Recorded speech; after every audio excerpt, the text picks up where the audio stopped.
कल्पना करके देखिए कि आप अपनी सालों की कमाई जो है शेयर बाजार में इन्वेस्ट करते हैं और फिर आपको ये खबर मिलती है कि बेसिकली एक व्यक्ति के घोटाले की वजह से, एक व्यक्ति की गलत नीयत की वजह से आपका जो सारा पैसा है वो मार्केट में डूब गया है। कुछ ऐसा ही हुआ है अनिल अंबानी की company Reliance home finance limited के निवेशकों के साथ, जहां पर जो उनके मालिक हैं अनिल अंबानी, उनकी गलती की वजह से, उनके लालच की वजह से, उनके फ्रॉड की वजह से कंपनी के बहुत सारे निवेशकों को लाखों करोड़ों रुपए का नुकसान देखना पड़ा है। तो आज इस वीडियो में हम बात करेंगे कि आखिर ये जो पूरा मामला है, जिस मामले में जो सेबी है उसने अनिल अंबानी पर कार्यवाही की है, इन पर जो है प्रतिबंध लगाया गया है, इन पर फाइन लगाया गया है, तो ये क्यों हुआ है, इसके पीछे का कारण क्या है, इसी कारण पर इस वीडियो में हम जो है चर्चा करने वाले हैं। सबसे पहले खबर पर अगर आप बात करें, खबर यही है कि अनिल अंबानी पर जो है सेबी यानी कि security exchange board of India की ओर से कार्यवाही की गई है। उन पर जो है 5 साल का बैन लगाया गया है। अब वो 5 साल तक शेयर मार्केट में कोई भी इन्वेस्टमेंट नहीं कर सकते हैं, शेयर मार्केट में कोई भी शेयर नहीं खरीद सकते, शेयर मार्केट से कोई शेयर बेच नहीं सकते हैं। तो 5 साल का बैन उन पर लगा है और 25 करोड़ रुपए का जुर्माना जो है लगाया गया है। और अनिल अंबानी अकेले ऐसे व्यक्ति नहीं है जिन पर कार्यवाही हुई है। अनिल अंबानी के साथ साथ 24 अन्य लोगों पर भी कार्यवाही यहां पर देखने को मिली है। सभी पर फाइन लगा है, सभी पर बैन लगा है और टोटल सेबी की ओर से जो बैन लगाया गया है उसकी वैल्यू है आपका 625 करोड़ रुपए। तो ये आपका खबर हुई जिस खबर पर हमने बात की। अब यहां पर सवाल ये उठता है कि आखिर इतना बड़ा घोटाला हुआ क्या है, इतनी बड़ी बात हुई क्या है जिस पर सेबी ने इतनी बड़ी कार्यवाही की है। तो घोटाले की अगर आप बात करें, सबसे पहले मामले को अगर आप समझें, मामला सेबी से शुरू होता है। सेबी यानी कि security exchange board of India, जो कि भारत में शेयर बाजार को रेगुलेट करता है, शेयर बाजार से जुड़े नियम बनाता है। अब सेबी से मामला शुरू होता है। सेबी के पास बहुत सारी शिकायतें आती हैं, जिन शिकायतों में ये कहा जाता है कि बेसिकली आपकी एक कंपनी है RHFL, ये कंपनी जुड़ी हुई है अनिल अंबानी से। इस कंपनी को लेकर के शिकायतें ये आती हैं कि इस कंपनी में वित्तीय घोटाला हुआ है, फाइनेंशियल फ्रॉड हुआ है। तो अब फिर जो सेबी है वो इस कंपनी की जांच शुरू करती है। कंपनी के बारे में अगर आप बात करें, कंपनी एक NBFC है, national non bank financial company है, एक NBFC है और इसका प्राथमिक काम है बेसिकली आपका होम लोन देना, आवास ऋण देना और संपत्ति के बदले जो है लोन देना। अब ये जो कंपनी है RHFL यानी कि रिलायंस होम फाइनेंस लिमिटेड, इसमें जो सबसे ज्यादा इन्वेस्ट करने वाली कंपनी है, जो प्रमोटर कंपनी है, उसका नाम है रिलायंस कैपिटल लिमिटेड, जिसके मालिक है अनिल अंबानी। इस तरह से RHFL के मालिक हो जाते हैं अनिल अंबानी। तो अब इनकी जांच जो है वो सेबी की ओर से शुरू होती है। सेबी इस पूरे मामले की जांच करती है और जांच में अनिल अंबानी पर यह आरोप लगता है कि उन्होंने कंपनी में अपनी शक्तियों का इस्तेमाल करते हुए गलत तरीके से जाली कंपनियों, जो नकली कंपनियां थीं, उन कंपनियों को लोन दिलाया, जिसकी वजह से RHFL को काफी ज्यादा नुकसान हुआ। यहां पर RHFL पर ये आरोप लगते हैं कि उसने सेबी द्वारा जो नियम तय किए गए हैं उन नियमों को फॉलो नहीं किया है। और अनिल अंबानी पर और ज्यादा आरोप लगाए जाते हैं कि जो पैसा यहां पर गया है, जो फाइनेंशियल फ्रॉड हुआ है, उस फाइनेंशियल फ्रॉड का पैसा कहीं ना कहीं प्रत्यक्ष या फिर अप्रत्यक्ष तरीके से खुद अनिल अंबानी के पास पहुंच गया है। तो ये हमने सबसे पहले समझा कि मामला क्या है, आरोप क्या है।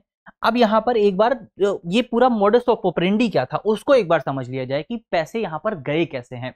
तो जो आरोप यहां पर अनिल अंबानी पर लगे हैं वो कुछ इस तरह से कि एक कंपनी है यहां पर अनिल अंबानी की कंपनी। अनिल अंबानी की कंपनी एक दूसरी कंपनी में सबसे बड़ी प्रमोटर है, जिस कंपनी का नाम है Reliance home finance limited, RHFL। ये कंपनी बेसिकली आपका लोन देती है। अब इस कंपनी पर आरोप ये लगा कि इस कंपनी ने बहुत सारी छोटी छोटी कंपनियों को लोन दिया और जिन कंपनियों को लोन दिया गया उन कंपनियों की फाइनेंशियल सिचुएशन बहुत खराब थी। अब आप सोच करके देखिए कि आप लोन किसको देते हैं। आप लोन ऐसे व्यक्ति को देंगे जिस व्यक्ति के पास ये क्षमता मौजूद हो कि वो आपका लोन चुका सके। लेकिन RHFL पर यह आरोप लगता है कि उसने ऐसी कंपनियों को लोन दिया जिस कंपनियों के पास अपने लोन को चुकाने की क्षमता ही मौजूद नहीं थी। आगे हम देखेंगे कि किस तरह से मौजूद नहीं थी। तो RHFL ने ऐसे इंस्टीट्यूशंस को लोन दिया, ऐसी कंपनी को लोन दिया। फिर क्योंकि ये कंपनियां पहले से ही खराब थी तो ये कंपनियां अपना लोन चुकाने में असमर्थ रहीं और ये कंपनियां डिफॉल्ट कर गई, यानी कि इन्होंने कह दिया कि हम आपका लोन नहीं दे पाएंगे, आप कोई कानूनी कार्यवाही कर सकते हैं। अब क्योंकि इन कंपनियों से पैसा वापस लौट करके नहीं आया तो RHFL को भी नुकसान हुआ और RHFL भी डिफॉल्ट हो गया। तो इसको नुकसान हुआ तो इसके जो शेयर होल्डर्स थे उनको नुकसान हुआ। अब यहां सोचेंगे सबको तो नुकसान ही हो रहा है तो फायदा किसको हुआ। तो सेबी की रिपोर्ट ये बताती है कि फायदा हुआ अनिल अंबानी को। कैसे फायदा हुआ इनको ये बताया गया कि इन्होंने आरएचएफएल को कहा था कि आप इन कंपनियों को लोन दीजिए, और फिर सेबी ने आरोप ये लगाया कि इन कंपनियों को जो लोन मिला उस लोन का पैसा प्रत्यक्ष या फिर अप्रत्यक्ष तरीके से वापस अनिल अंबानी के पास लौट आया। तो इन्होंने क्या किया, इन्होंने इस कंपनी से पैसे लोन दिलवाए इन कंपनियों को और वापस उस पैसे को अपने पास रख लिया। तो अप्रत्यक्ष तरीके से इनडायरेक्टली उन्होंने अपनी ही कंपनी का पैसा अपनी ही जेब में रख लिया। तो ये आरोप आपका अनिल अंबानी पर लगाए गए हैं।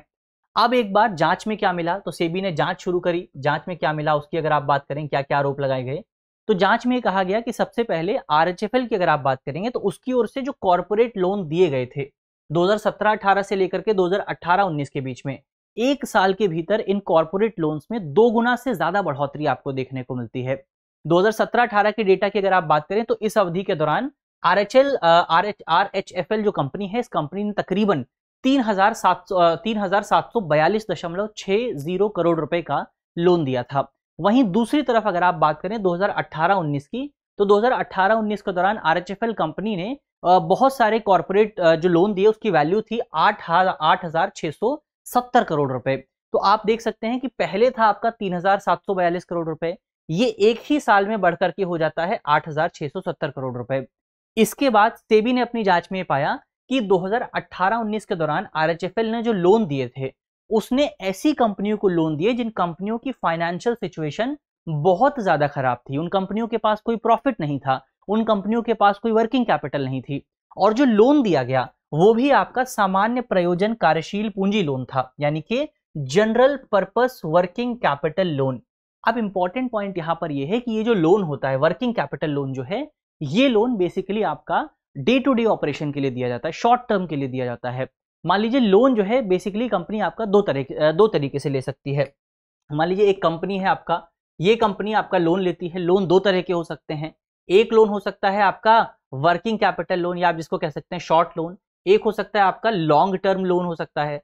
अब कंपनी जो लोन लेती है इसमें से जो लॉन्ग टर्म लोन होता है ये किसी एसेट में इन्वेस्ट करती है, यानी कि एग्जाम्पल के लिए मान लीजिए कि कोई कंपनी है, ये कंपनी अपना नया बिजनेस शुरू करना चाहती है, फिर एक्सपैंड करना चाहती है, नई जो है मशीन लगाना चाहती है, तो फिर वो लॉन्ग टर्म लोन लेगी, नई मशीन खरीदेगी, नई मशीन से प्रोडक्शन होगा, कंपनी को प्रॉफिट होगा, और कंपनी का प्रॉफिट जनरेट होगा, रेवेन्यू होगा, तो कंपनी अपना लोन वापस कर देगी। लेकिन ये जो वर्किंग कैपिटल लोन होता है, ये लोन बेसिकली आपका शॉर्ट टर्म के लिए लिया जाता है, और कई बार ये माना जाता है कि अगर कंपनी वर्किंग कैपिटल लोन ले रही है तो उसका मतलब यह है कि कंपनी के पास अपनी दैनिक गतिविधियों को चलाने के लिए भी पैसे मौजूद नहीं है। अब अगर अपनी कंपनी जो है वो अपने डे टू डे ऑपरेशन के लिए ही लोन ले रही है, तो इसका मतलब तो ये हुआ कि कंपनी अपने लोन को वापस लौटाने में कभी समर्थ नहीं होगी। लेकिन उसके बावजूद भी, ये देखते हुए भी कि उन कंपनियों की हालत बहुत खराब है, आरएचएफएल ने अनिल अंबानी के दबाव में आकर इन कंपनियों को लोन प्रदान किया। इसके अलावा इन उधारकर्ताओं का जो टोटल वैल्यू थी, जो नेटवर्थ था, वो बहुत कम थी, प्रॉफिट नहीं था इनका कोई, इनके पास कोई एसेट नहीं था, कोई भी कोलेट्रल नहीं लिया गया, कोई भी संपत्ति जो है गिरवी नहीं रखवाई गई, जिससे ये लोन जो था पूरी तरह से अनसिक्योर हो गया। अब अगर डेटा की अगर आप बात करें, सेबी का डेटा जो बताता है, सेबी की एनालिसिस जो बताती है, वो कहती है कि 2018-19 के दौरान जो है आरएचएफएल की ओर से टोटल 15 संस्थानों को लोन दिया गया, टोटल 15 संस्थानों को 97 general purpose working capital loan दिया गया, जिसकी जो टोटल वैल्यू थी वो 8,470 करोड़ के आसपास थी। अब यहां पर एक इंपॉर्टेंट पॉइंट आपको याद रखना है। आप सोचेंगे कि एक तरफ यहां पर 8,670 लिखा हुआ है, दूसरी तरफ यहां पर 8,470 लिखा हुआ है, तो इसका क्या डिफरेंस है? यहां पर आपको यह समझना है कि ये वाली जो टोटल लोन की वैल्यू है, ये आपकी टोटल लोन जो आरएचएफएल ने दिए हैं, ये उसकी वैल्यू, ये टोटल वैल्यू है। और ये वाला जो लोन है आपका, ये लोन बेसिकली आपका इन 97 संस्थाओं को जो दिया गया है उनका लोन है। इनके अलावा भी आरएचएफएल ने और लोगों को लोन दिया होगा, क्योंकि और भी तो काम करना है, लेकिन इनकी वैल्यू सबसे ज्यादा थी। तो इनको जो लोन मिला वो था आपका 8,470 करोड़ रुपए।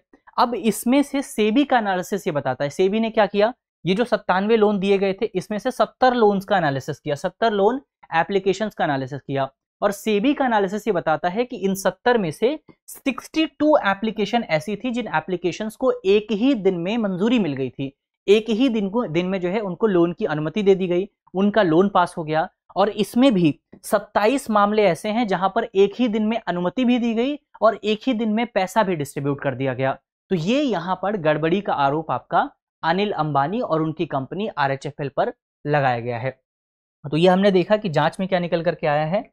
अब एक बार अंत में इस घोटाले का प्रभाव क्या रहा है उस पर अगर आप बात करें तो घोटाले का प्रभाव जाहिर तौर पर हमने देखा कि कंपनी के जो शेयर होल्डर्स हैं उन पर सबसे ज्यादा पड़ा है।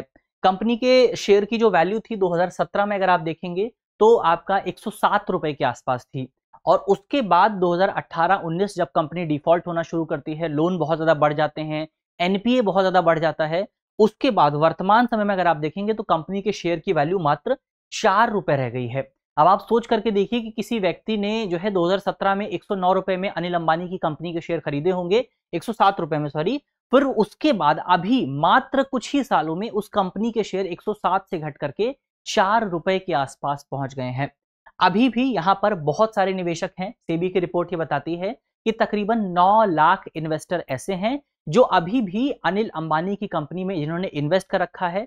यानी कि इन 9 लाख इन्वेस्टर्स को बहुत ज्यादा नुकसान जो है वो अनिल अंबानी की वजह से हुआ है, अनिल अंबानी के फाइनेंशियल फ्रॉड की वजह से हुआ है।